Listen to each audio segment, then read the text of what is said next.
साल 1980 में हर्षद मेहता नाम का एक यंग लड़का स्टॉक एक्सचेंज में कदम रखता है। इस बात से बिल्कुल अनजान कि वो अगले 10 सालों में मामूली जॉबर से स्टॉक मार्केट का बिग बुल बनने वाला है। 15,000 स्क्वायर फुट का घर, लेविश गाड़ियां और एक चमचमाते ऑफिस का मालिक बनने वाला था। लेकिन हर्षद का राइज जितनी तेजी से हुआ, उनका डाउनफॉल भी उतना ही दर्दनाक था। ये कहानी है इंडिया के सबसे बड़े फाइनेंशियल स्कैंडल की।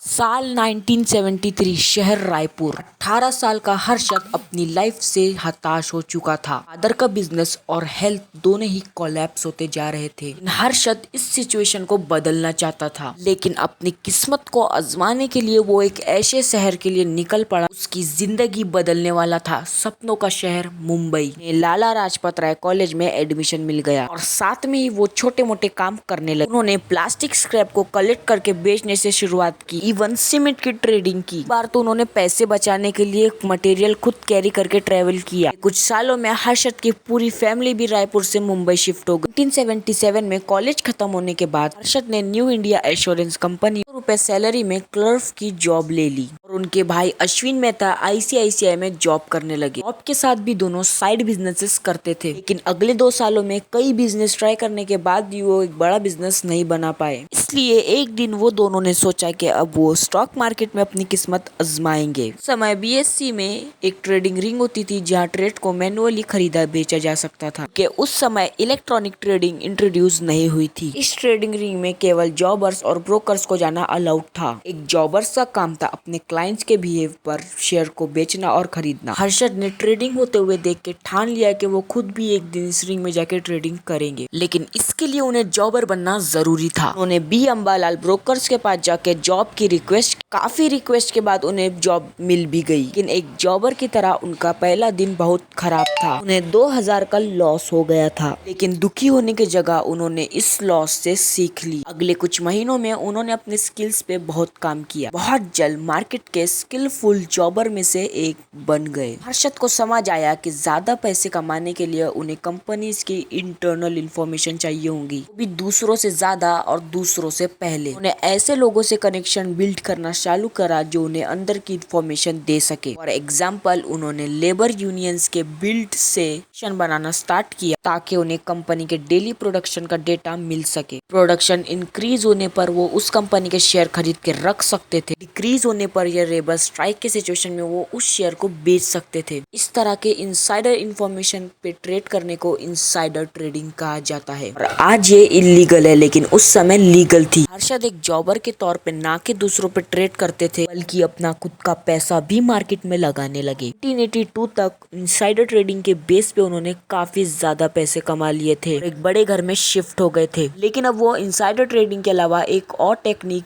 अपनाने की सोच रहे थे, पंप एंड डंप। इसमें हर्षद एक ऐसे स्टॉक को फाइंड करते थे जिससे ज्यादा खरीदा और बेचा नहीं जा रहा था। फिर वो अपने साथियों के साथ मिलकर बहुत कम समय में इसकी काफी ज्यादा क्वांटिटी खरीद लेते थे। मार्केट में उस शेयर की सप्लाई बहुत कम हो जाती थी और प्राइस बढ़ जाते थे, जिसमें हर्षद उस शेयर्स के पार्ट को बेच के काफी ज्यादा प्रॉफिट कमा लेते थे। हर्षद की इस इनोवेटिव स्ट्रेटजीज की वजह से उनका प्रॉफिट लगातार बढ़ रहा था। लगने लगा कि उन्हें अब मार्केट में कोई बीट नहीं कर सकता। लेकिन फिर कुछ ऐसा हुआ जिसने हर्षद को पूरी तरह से बर्बाद कर दिया। ब्लैक थर्सडे 18 मार्च 1982 को स्टॉक मार्केट की शुरुआत नॉर्मली हुई, लेकिन करीब 2 बजे मार्केट तेजी से क्रैश करने लगा और क्रैश होते सभी लोग पैनिक सेलिंग करने लगे। 15 मिनट के अंदर अंदर मार्केट ने उस सेंचुरी का फास्टेस्ट से फॉलिंग देखा था। 10 लाख के लॉस के साथ हर्षद ऑलमोस्ट बर्बाद हो चुके थे। कर्ज के पैसे चुकाने के लिए हर्षद को वाइफ की ज्वेलरी तक गिरवी रखनी पड़ी। अगले कुछ महीनों तक घर का पूरा खर्च अश्विन की वाइफ ने उठाया, जो एक फ्रीलांस ब्यूटिशियन थी। लेकिन फिर जून 1982 में हर्षद और अश्विन ने डिसाइड किया वो फिर एक बार मार्केट में एंट्री करेंगे। इस बार वो खुद की स्टॉक ब्रोकिंग फर्म खोलेंगे और लोगों लोगों को मार्केट की कंसल्टिंग ऑफर करेंगे। बहुत ही छोटे ऑफिस से स्टार्ट की ग्रो मोर कंसल्टेंट्स की मोर का ऑब्जेक्टिव था वेल्दी लोगों को पोर्टफोलियो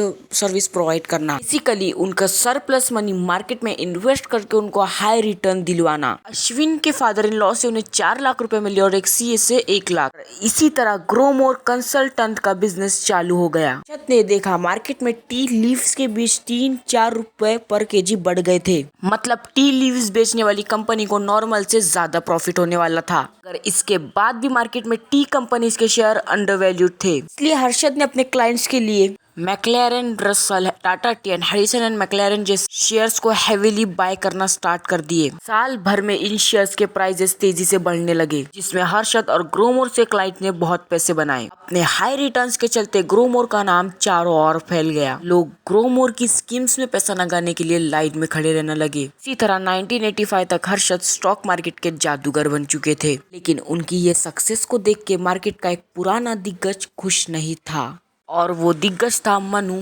मानिक। मनु मानिक मार्केट के पुराने खिलाड़ी थे। स्टॉक मार्केट की भाषा में वो एक बेयर थे। मतलब वो शॉर्ट सेलिंग करके पैसे कमाते थे। शॉर्ट सेलिंग एक ट्रेडिंग स्ट्रेटजी है जिसमें शेयर्स को बोरो करके हाई प्राइस में सेल्स किया जाता है और बाद में प्राइस गिरने पर कम प्राइस में खरीद कर उसे रिटर्न कर दिया जाता है, और इस चीज में प्राइस का जो डिफरेंस होता है वो प्रॉफिट हो जाता है। सिंपली स्पीकिंग मनोमानी लोगों जैसे को प्रॉफिट जब होता है जब शेयर्स डाउन जाते हैं। मनु मानिक हर्षद मेहता को गिराने का मौका बहुत दिन से ढूंढ रहे थे।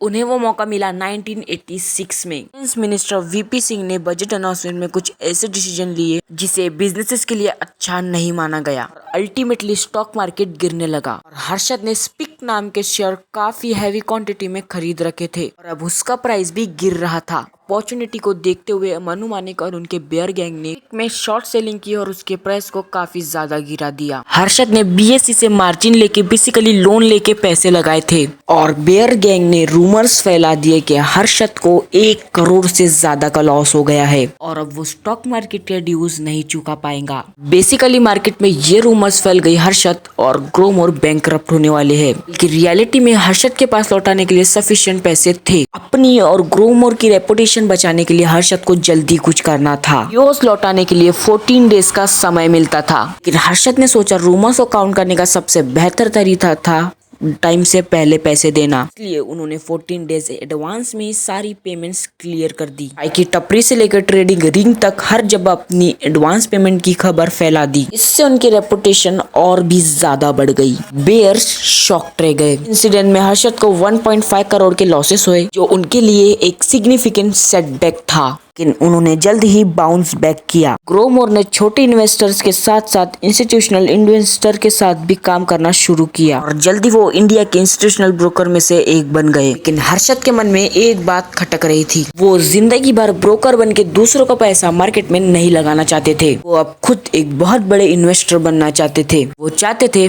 पैसा और प्रॉफिट दोनों ही उनका हो, लेकिन इसके लिए उन्हें कई 100 करोड़ का कैपिटल चाहिए होगा था, और इस कैपिटल के लिए हर्षद ने एक नए मार्केट में आने का सोचा, the money market. Money market basically एक शॉर्ट टर्म में एक बैंक दूसरे बैंक से शॉर्ट टर्म के लिए लोन लेता था। इस लोन का ड्यूरेशन 15 दिन का होता था। बेसिकली बैंक वो दूसरे बैंक को लोन इसलिए देते थे ताकि वो इंटरेस्ट के तौर पर पैसा कमाने लगे। कोई बैंक लोन इसलिए लेता था ताकि उसे शॉर्ट टर्म के लिए कैश की जरूरत पड़े। इसे एक एग्जाम्पल से समझिए। सिटी बैंक के पास 100 करोड़ एक्स्ट्रा है और दूसरी तरफ बैंक ऑफ अमेरिका को 100 करोड़ की नीड है, इसलिए सिटी बैंक ऑफ अमेरिका को 100 करोड़ ट्रांसफर करेगा। बदले में बैंक ऑफ अमेरिका उसे अपने 100 करोड़ के एसेट्स गिरवी रखेंगे। ये asset generally government security and bonds होते हैं। 15 दिन बाद bank of America city bank को 100 करोड़ और प्लस इंटरेस्ट अमाउंट वापस देगा और गिरवी रखे हुए एसेट्स वापस लेगा। लेकिन एक कैच है, रियलिटी में बैंक ट्रल के तौर पर एसेट्स दूसरे बैंक को ट्रांसफर नहीं करते। इंस्टेंट वो बैंक रिसीप्ट मतलब BR इशू कर देते थे। बेसिकली इस केस में बैंक ऑफ अमेरिका ने 100 करोड़ के बदले अपने एसेट्स या सिक्योरिटी सिटी बैंक को नहीं दिए थे, बल्कि सिटी बैंक को बीआर बैंक रिसीट दिए थे। बेसिकली बैंक ऑफ अमेरिका का सिटी बैंक को प्रॉमिस था, अगर हम लोन पे ना करें सारे एसेट्स आपके हुए। बीआर का यूज इस पूरी प्रोसेस को स्मूथ एंड कन्वीनियंट बनाना होता था। वो बैंक की हुई इस पूरे प्रोसेस को RFD मतलब रेडी फॉरवर्ड प्रोसेस कहा जाता था। इस रेडी फॉरवर्ड डील को मनी मार्केट के ब्रोकर्स डील करते थे, जिसके लिए इनको ब्रोकरेज मतलब एक फीस मिलती थी। और अब हर्षद मेहता यही ब्रोकर बनना चाहते थे। हर्षद ने देखा सिटी बैंक, अच्छे खान और हेमंत कोटारा जैसे लोग मिलके मनी मार्केट में एक कार्टेल चलाते हैं, पूरे मार्केट को कंट्रोल करते हैं। बेसिकली ये कार्टेल किसी नए इंसान को मनी मार्केट में एंटर करने नहीं देता था। हर्षद ने इनसे डील करने के लिए ऐसे बैंक्स को आइडेंटिफाई किया जो कार्टेल के कंट्रोल से खुश नहीं थे, जैसे bank of America and ANZ grid deals bank. Harshad ने इन्हें अपनी ब्रोकिंग सर्विसेज ऑफर की और साथ ही में मिलके खुद का ये काइंड ऑफ कार्टेल बना लिया। साल के अंदर अंदर हर्षद भी मनी मार्केट के एक टॉप ब्रोकर बन चुके थे। ब्रोकरेज में अच्छा खासा पैसा कमा रहे थे, लेकिन वो मनी मार्केट में ब्रोकरेज कमाने नहीं आए थे। उनके दिमाग में मनी मार्केट को यूज करके स्टॉक मार्केट में हजारों करोड़ों कमाने का प्लान था। और उनका यही प्लान आगे चल के इंडिया का सबसे बड़ा फाइनेंशियल स्कैम की शक्ल लेने वाला था। मनी मार्केट में टाइम बचाने के लिए बैंक्स ब्रोकर के अकाउंट में एडवांस में पैसे ट्रांसफर कर देते थे, ताकि ब्रोकर बेस्ट डील मिलते ही दूसरे बैंक को ट्रांसफर कर दे और BR ला के दे दे। हर्षद ने यहाँ पे बहुत बड़ा लूप होल देखा। उन्होंने देखा जब बैंक्स एडवांस में उन्हें पैसे ट्रांसफर करते हैं, होने तक 10-15 दिन तक ये पैसे उनके अकाउंट में पड़े रहते हैं। हर्षद ने इन पैसों को स्टॉक मार्केट में लगाना शुरू कर दिया। अपने फेवरेट स्टॉक्स के प्राइस को आर्टिफिशियली बढ़ाना चालू कर दिया, और फिर जब डील क्लोज करने का टाइम आया, शेयर्स को बेच के प्रॉफिट खुद रख लिया और बाकी के पैसों से मनी मार्केट की डील एग्जीक्यूट की। इसके अलावा हर्षद ने एक और लूप होल ढूंढ लिया। उन्होंने देखा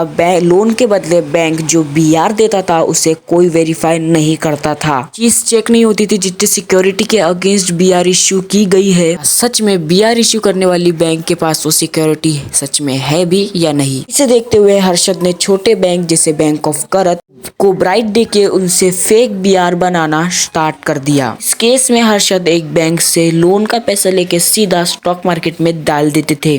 बैंक ऑफ करत से फेक BR बना के लोन देने वाली बैंक को दे देते थे। इस तरह से हर्षद के पास पहले से ज्यादा पैसा भी होता था और ज्यादा समय के लिए भी। 1990 से 1992 के बीच हर्षद ने इन पैसों को यूज करके मार्केट को आसमान में पहुंचा दिया। 1990 में जो सेंसेक्स करीब 800 पॉइंट पे था, सेंसेक्स अप्रैल 1992 तक करीब 4,500 पॉइंट पे पहुंच चुका था। मतलब ऑलमोस्ट 460% की ग्रोथ केवल 2 साल में। हर्षद मेहता के फेवरेट स्टॉक ACC तो 300 से बढ़कर 10,000 तक जा चुका था, और अपोलो टायर का प्राइस भी 10 गुना बढ़ गया था। अनुमानी और इनके जैसे बहुत सारे बेयर्स की पूरी कोशिश के बाद भी मार्केट लगातार ऊपर जा रहा था, क्योंकि हर्षद के पास मार्केट को ऊपर लेके जाने के लिए पैसे का पूरा खजाना था। ऐसे आने के बाद हर्षद ने 15,000 स्क्वायर फुट का एक लेविश पेंट हाउस खरीद लिया था। 9 इंपोर्टेड कार थी, जिसमें इंडिया की पहली लेक्सस इंपोर्टेड कार भी शामिल थी। और इसी के साथ हर्षद को मिला था एक नया नाम, द बिग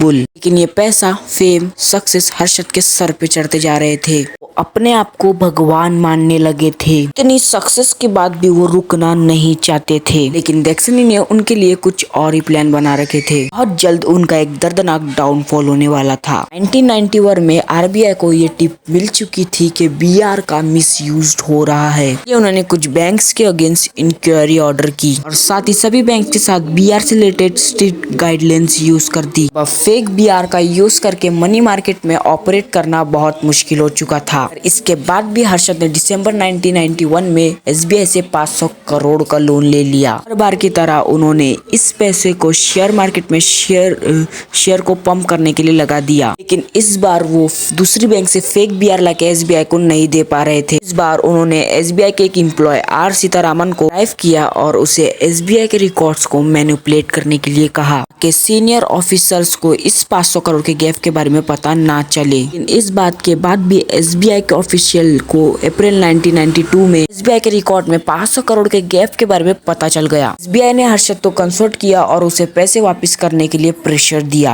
हर्षद को इन पैसों की सख्त जरूरत थी ताकि वो स्टॉक मार्केट को उठा के रख सके, लेकिन टाइम पे पैसे वापस करना भी जरूरी था। एसबीआई लीगल एक्शन ले लेता तो उनका स्कैम सबके सामने आ जाता। अश्विन ने सजेस्ट किया कि हर्षद अपने स्टॉक बेच दे और एसबीआई को रिटर्न दे दे, लेकिन हर्षद ऐसा नहीं करना चाहते थे ताकि वो कैपिटल गेन टैक्स से बचे रहे। हर्षद ने एसबीआई से कुछ टाइम मांगा और दूसरे बैंक एनएचबी से पैसे उठा लिए। एसबीआई को इंस्टॉलमेंट पे पैसे लौटाने लगे, लेकिन तब तक बहुत देर हो चुकी थी। टाइम्स ऑफ इंडिया की रिपोर्टर सुचिता दलाल को इस पूरे केस के बारे में पता चल गया। उन्होंने 23 अप्रैल 1992 में एसबीआई के अकाउंट से 500 करोड़ रुपए गायब थे और इसके पीछे बिग बुल हर्षद मेहता का हाथ है। इस एक्सपोजे के पार्लियामेंट में सरकार के खिलाफ आवाज उठना चालू हो गई। सरकार ने पैनिक करके हर्षद के ऊपर आरबीआई, सीबीआई और इनकम टैक्स की इंफॉर्मेशन चालू कर दी। एक करके मनी मार्केट, स्टॉक मार्केट का पूरा स्कैंडल सामने आने लगा। पूरे देश को पता चल गया कि कैसे बड़े चालाकी से सालों से बैंक का पैसा स्टॉक मार्केट में